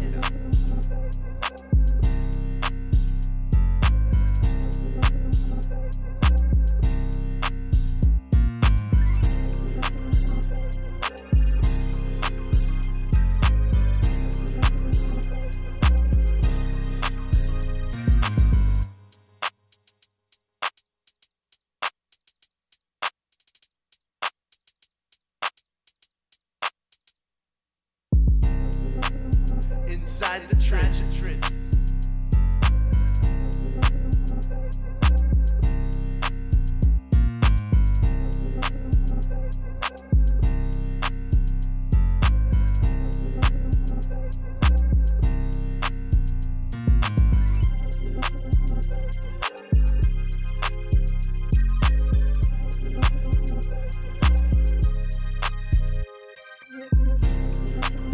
Inside the Trenches.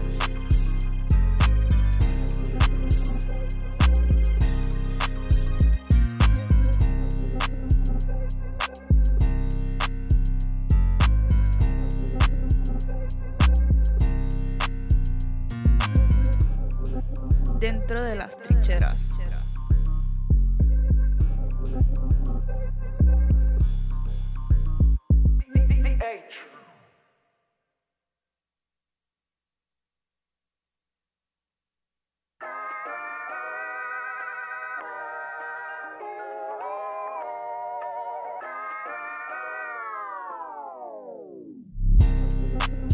Inside the trenches.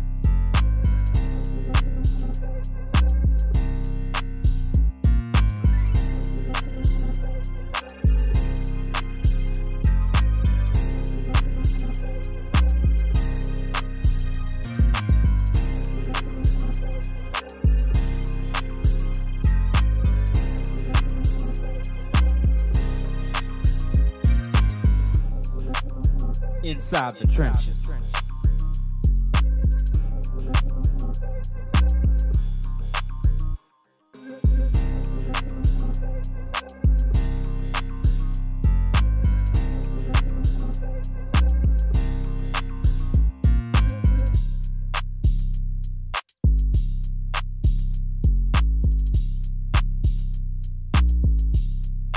Dentro de las trincheras.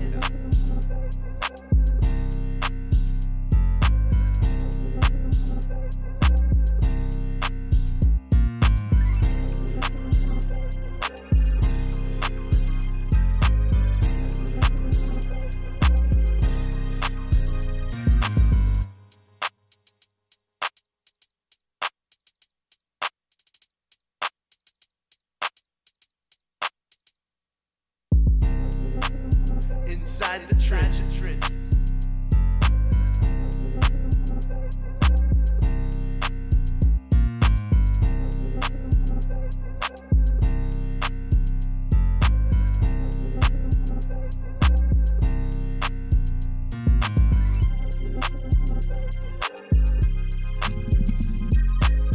Oh, yes, indeed, baby. We are live and live in color. We're back. Oh, man, the final segment already of the night? Yes, indeed. It's Inside the Trenches. Getting in Your host, fast. Marlon, Big Fave Favorite. I'm here with Lil Chris, and I'm here with my main man, CL Nola. Just had a great interview with my man, Avery Jenkins of Elite Fitness Training, Nola. Yes, now, sir. here's the deal. I've been knowing about this spot for a while now. I actually train Ave when he's not, every trainer got a trainer. So I'm his Conquer? trainer.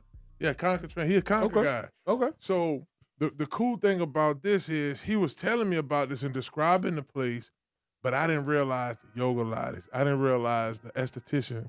Right. I didn't realize, the full package with manicure, pedicure, all of the bells and whistles. One-stop shop. One-stop shop. So definitely go to his page, EFT Nola on Instagram. Click and do yourself, you and your girl a favor. Y'all book a whole date. Make it a workout, shower up, get your nails done, hair done, the whole nine over there. I don't think he said hair, but you can massage your scalp. You can massage your So scalp. you're going to have to do something with Jazz. I don't know, man. Even I might have heard that and feel like, hey, Might be the next thing. Well, fellas, Come on. the football season is right around the corner. I know y'all can't wait. Everybody is ecstatic about the football season. You got so much stuff going on in regards to Stephon Diggs and Cardi B, just cleared all the pictures of Stephon Diggs off her Instagram. And that deal happened. And, in the same token, we care. We do care. But, if the Patriots was taking on, let's say, Buffalo, you think we'd be talking about this right now? I know I wouldn't. So it's an off-season story, right, look, Chris? Oh, yes. She was here too yesterday. She was here for Essence. Cardi B. My kids ran over there at the convention center. Like, man, what y'all ran over there like that? Well, you see Cardi B over there? I didn't know Cardi B was over there. I mean, it's sure to avoid that situation. It's a lot of storylines we could go off of, fellas. And if y'all tuning in, feel free to join in with us here on the chat. You can go ahead and add your comments below. If you want to talk about something this evening, feel free to go and let us know what it is. But we're going to go around this NFL. Patrick Mahomes is aiming for a revenge season. Yes, for the season opener, he says starts against the Chargers, September 5th. He's coming back for everybody. He said, hey, man, I'm not going to lose like that this time. I'm going to have something for Philly. I talked to Travis Scott. That's not a bad patch. And I talked to Travis Kelce. That's not a bad patch. Oh. You doing a good job. Yeah. Your Patrick Mahomes is better than your Coach Prime. I got it. Yeah. You got to bet on me. I can rap too, goddamn. So, CL, bro, Patrick Mahomes revenge season. So, I mean, he going to get a Super Bowl this year. That's the only, because he went to the Super Bowl. They got to the show. Well, I mean, everybody has to have something to say when the mic is in their face. I don't know about a revenge season, brother, because if you don't fix that offensive line, it's just gonna be another season. You got Kelsey getting a year older. That defense seems to lose a star every offseason. I don't doubt that they'll have something to say about what goes on in the AFC, but revenge season, makeup season, I don't care what kind of season you want to call it. I don't see him at the end of the road, to be honest with you guys. What you think? Revenge season? Gonna get another ring?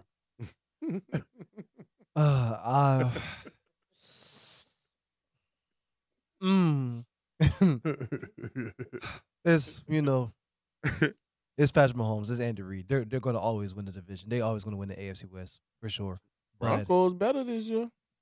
Yeah, they is. That's a good point. Raiders better this year. Shoot, man. He called out the Chargers. Chargers They're gonna run the ball. Oh yeah, for sure. For sure. They're gonna definitely run the ball. In terms of making it deep, and in terms of making a deep playoff run in the AFC, like going to the AFC Championship game, going to the Super Bowl, it's definitely gonna be a very tough road. With Lamar Jackson, the Ravens, Josh Allen, and the Bills, and let's see how. Hopefully, the Bengals defense can do Joe Burrow some justice this year, and maybe some other contenders like the Chargers, the Broncos. The AFC is gonna be tough for sure. Oh, I'm sorry. I guess we was just kind of talking about Cardi B. See, Cardi B brings the drama storm to Paris Fashion Week. Can't make this up. Is my phone listening? Always. It's always listening. Might want to change your subscriber. Hello, somebody. Hello, somebody. So Patrick Mahomes is the guy, right? He's Magic Mahomes. Was the guy. He's saying was. So my thing is, CL, name me your top 3 quarterbacks. Lamar Jackson, Josh Allen, Joe Burrow. No Mahomes. Give me your 3. Around the whole league is gonna be tough. My top 3 in the AFC would be. I'm gonna say Mahomes only because he went to the Super Bowl this year. And he went a couple years. Well, So I'll throw Mahomes in there, Lamar and Josh Allen. That'll be my top 3, at least in the AFC. People might not like mine because mine is it might be a bit biased, and it's no disrespect to Lamar, Josh, any of those guys out there, but I'm going Jaden Daniels. Okay. I'm going Joe Burrow. Okay. And Patrick Mahomes. I mean, the guy goes to Super Bowls. I mean, you can't leave him out. And go ahead, jump on me in the chat. I'm not taking it. Y'all realize I was in Kansas City last year. I took that trip. I took that beating on Monday Night Football. But what did I notice? I noticed that last year the Chiefs, they didn't blow anybody. They didn't even blow the Saints out. Nope. They didn't blow anybody out. That's a good point. They all had close games that they ended up, because the core of the team has been together in so many Super Bowls and so many AFC Championship games. So the core of the team knows how to win and finish football games. But we're talking about a singular individual. We saw how good Patrick Mahomes looked in the Super Bowl without his offensive line. We saw how Patrick Mahomes looked when he didn't have that running game. We saw how Patrick Mahomes looked when he didn't have that defense and a Chris and a McDuffie on that back end to get him the ball back. We saw how he looked when Jason Kelsey wasn't his number 1 anymore. So Father Time is undefeated. And I'm not saying he's getting old, but if you count all the games that Patrick Mahomes has played in his career, he has played over almost a half a season more than any other quarterback we have mentioned. And you start to see the wear and tear on him. So couple that with injuries, lack of offensive line, lack of production from the running back position, age all the way around on the offense and defense. That is the reason why I'm having this conversation about Patrick Mahomes and his output in the year of 25. Well, the way I would look at it too, in regards to Patrick Mahomes, that low scoring stuff, they're being strategic, right? Yeah. Burning the clock, running the ball as need. That's why the score is so tight. Kicker in football. And then what ends up happening? They go to the Super Bowl still. So it seems like slow and steady did it for Kansas City last year. Now, Philly was just, I mean, let's be honest. The Philadelphia Eagles defensive line won the Super Bowl. Yes, absolutely. I agree. For sure. It's not even a question so in that regard. So the tush push, with the tush push, just like y'all saw the meme 2,000 yard they run. had somebody carrying Jalen Hurts, like the whole like. But hey, they got it done. So the Super Bowl is starting to be more of who can sustain the postseason as opposed to who dominated in regular season. Because Kansas City typically dominates the regular season, dominates the postseason. So good point. There is a crowded camp out there in the Browns. You got Flacco, you got Shador, you got Pickens, you got you just drafted Dylan Gabriel. Talk to me, guys. Week 1, starter, backup, third backup practice squad. Chris, CL. Well, for me not to even speak of collusion, we'll just do it like this. We'll say for the naysayers, we'll just say that Flacco will start because they're going to want a veteran presence in there. And to a man, because one thing about an NFL team, you could split that locker room with one bad decision. To a man, I'm telling you now, if not 3/4 of the locker room has already endeared themselves to Shador. So if Shador is anything but the second string quarterback, there's already a coup in Cleveland. Now, did we think Cleveland was going to win the Super Bowl? No. Do we think that Watson will be back healthy to be in this conversation? No. Do we think Pickett is a better quarterback today than Shador is on his rookie season? No. And, of course, we're not even talking about Gabriel.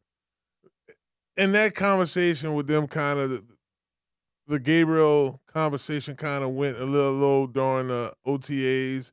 Shador won the locker room, I'm assuming, with CL saying, based off his play, his attitude, and showing his leadership. I think that's about right, fellas. I think we are looking at Flacco because you trust him unless it's just something that Shador does in the preseason where they feel like they got to call him as a starter. And I think Pickett is just somebody who's had experience playing and you got to roll with him. I want to switch gears a little bit. I'm sorry, fellas. I just got one question. If Shador's doing this with the 3 and the 4s, wait till he get with the 1. Right. Give him Jerry Jeudy. Give him a Joku. Give him the running back. Let him show you what he can do with the first string. No, I got you. I agree. I think for any of those guys, like how Jaden Daniels was handed the first string, he showed his worthiness early. It was no question going into preseason game 3 who need to be their starter. You draft him 2nd overall, and I mean, look at his first year. It looks phenomenal. DK Metcalf, he brings intensity to the Steelers. This was a big blockbuster trade. Little Chris, DK Metcalf makes a big difference. Aaron Rodgers and the Steelers still curtain. They got the defense back. What you think about DK Metcalf? I do think he is a solid receiver in the league. Big, athletic, can jump high as heck.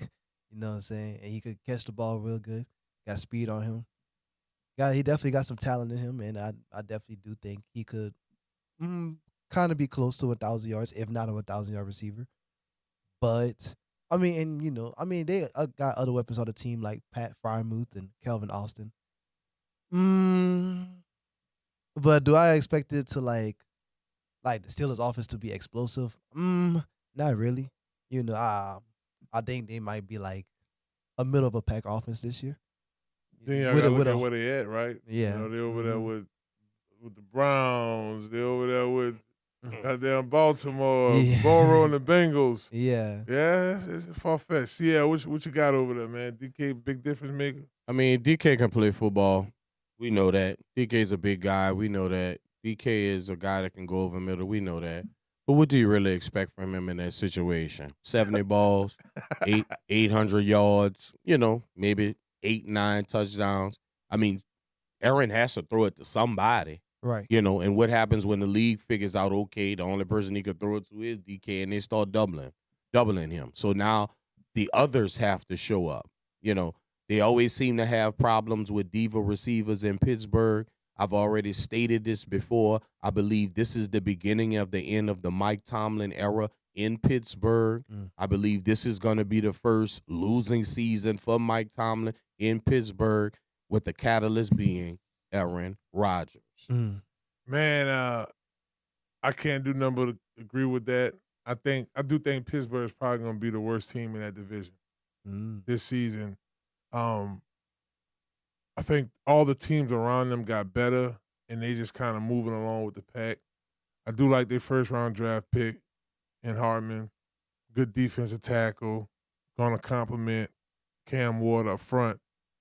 But like CL said, bro, I do think this is somewhat the beginning of the end for them. Because, I mean, what other threats? You got Robert Woods, you got Calvin Austin III. Once they double up on DK to his points, you don't really have nothing. The offensive line is decent, right? So that's good for Rodgers. But, I mean, you look at the running back position. Warner, number 30. He's not going to get it done. Caleb Johnson, you drafted him in the 3rd round. You know, you got Gaineswell. He'll get you a couple yards here and there. You know, you got Patterson. That little Atlanta ride is gone. That little, they figured that out. Nothing really stands out on the team, so you don't have explosive run game. God forbid something happens to Rodgers. Now you got to depend on Rudolph. God forbid something happened to Metcalf. Right. Yeah. This team is it doesn't look like. I don't see where it's coming from. I don't see where the output is. If you playing against the Bengals, but you already know Bengals don't even have no defense, so it's gonna be a shootout. You know? I don't see you winning the shootout against Cincinnati.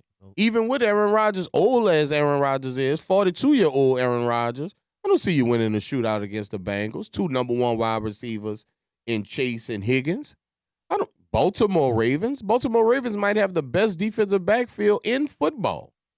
And then they run the football. They got probably the best team. Right. How do in the NFL. the rich get richer? You serious? They're getting up there. What are you gonna do? What are you gonna do against these guys?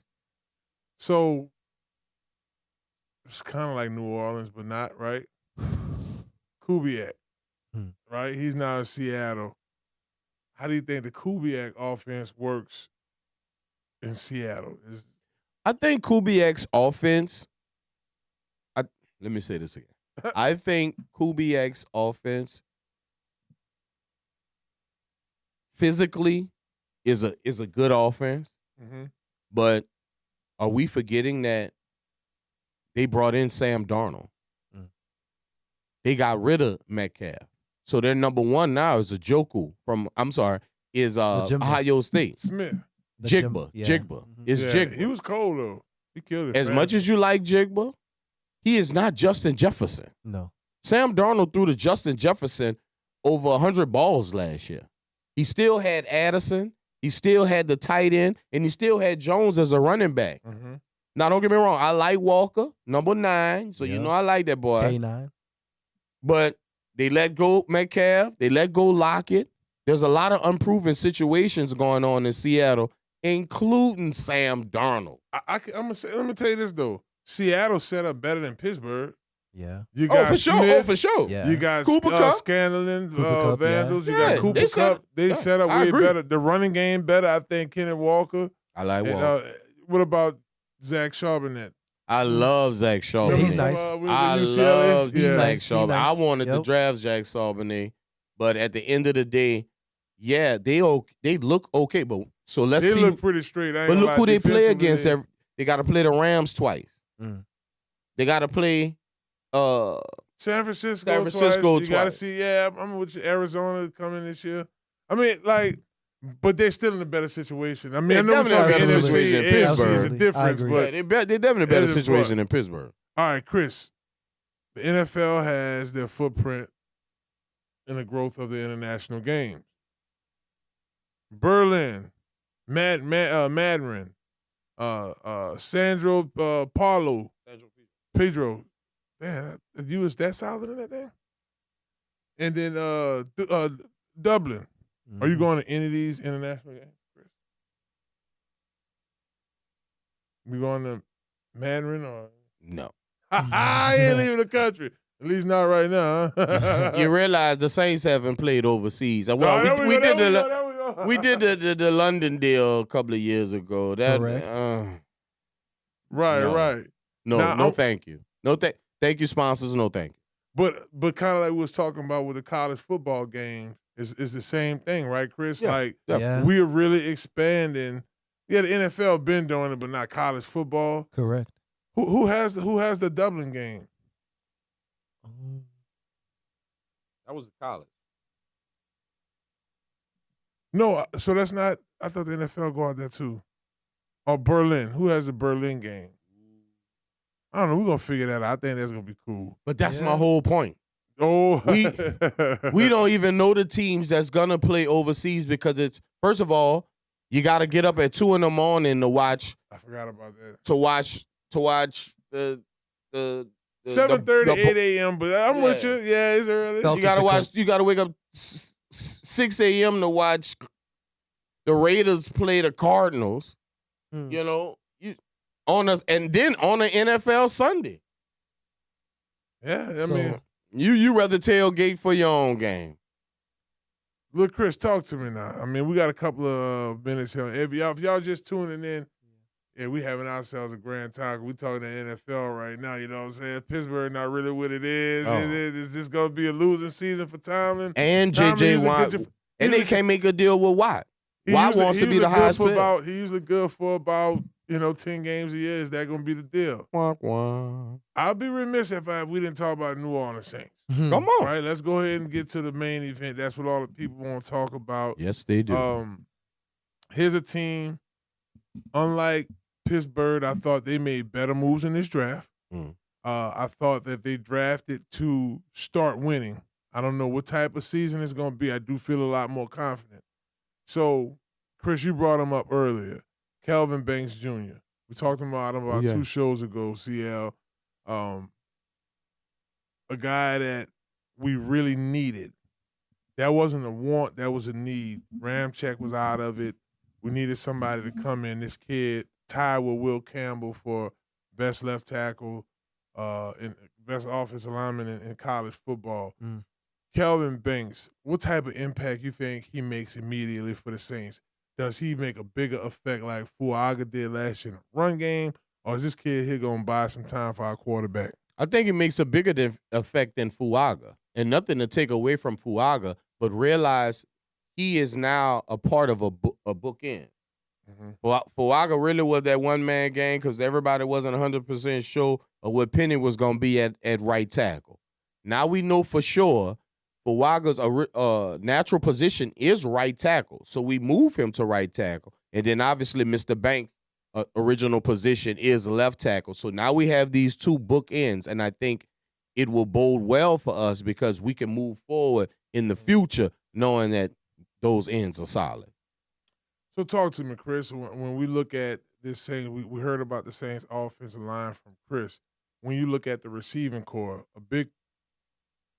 I don't want to say it's a complaint, a big concern for the Saints fans is the lack of height in the receiving core.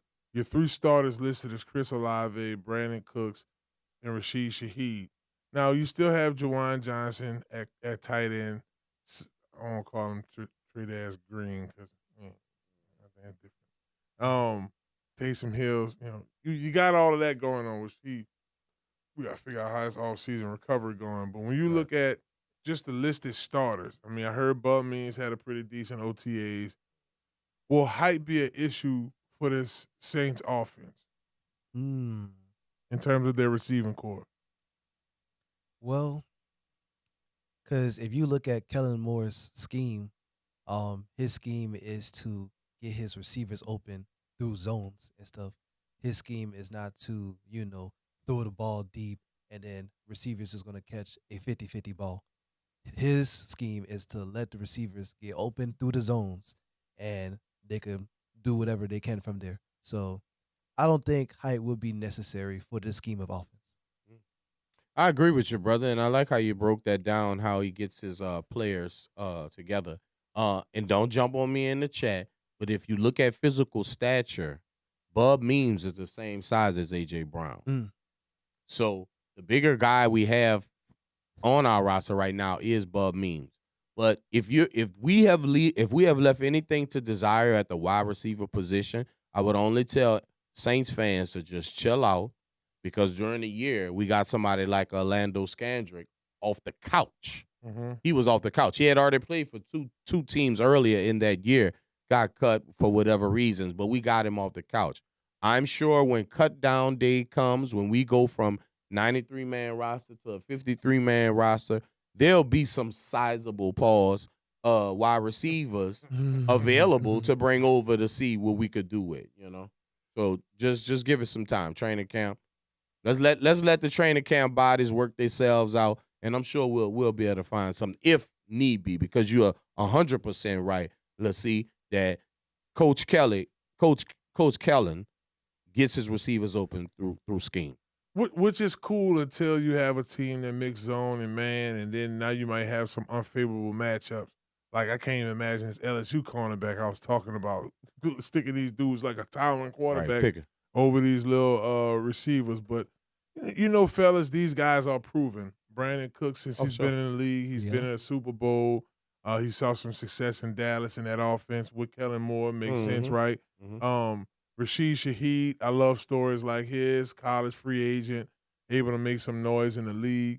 And Chris Olave, I think when you look at the Saints' offensive line, they could be elite if they stay healthy. The receiving core could do some things if they stay healthy, and I think that's going to be the biggest deal. Well, y'all, time flies when you're having a good time, especially when you're talking about Saints and LSU and college football. But I definitely want to take this time to thank our guest Avery Jenkins for coming over, talking to us about Elite Fitness Training. Remember, y'all can go to elitefitnesstraining.com, sign up for his classes, a unique setup. You go there, you get a nice hardcore workout, lose some pounds, or break a sweat, and then you go get pampered, all in the same place. I think that's pretty cool, fellas. A good idea for your wives. We want to take this time to thank our Health Nut System, Dr. Kendra, for all that she do. Remember, y'all visit stillbody.org. Check out her products. She did tell me, y'all, she's going to add the 365 Speed Up. The weight loss product is going to be added to her stillbody.org, so y'all will be able to order that too. Okay. We appreciate her. Once again, shouts out to the Falcon Law Firm. Shouts out to Triangle Deli, 2 locations, both on North Broad and in Terrytown on the West Bank Expressway. Big ups to Concord Sports Pros for their contributions to the show. And remember, y'all could go like and subscribe Inside the Trenches with Marlon Favorite on YouTube. Hit the like and subscribe button. And then also, right where y'all at right now, if y'all hadn't done it yet, like and subscribe ESPN Baton Rouge's live YouTube. Remember, every Monday at 6:30 p.m., we'll be live right here talking about your favorite team. You know what I'm saying? And your favorite subject. For Damian and T up in the studio. For my man, Lil Chris. CL Nola, the coolest down south. And your boy, Big Fave. Y'all will be back next week. Next Monday, to be exact. Write that on y'all calendar. Put that down. 6:30 p.m. We'll be right here at the beautiful Loyola Studios. Y'all have a blessed week. Hello, somebody.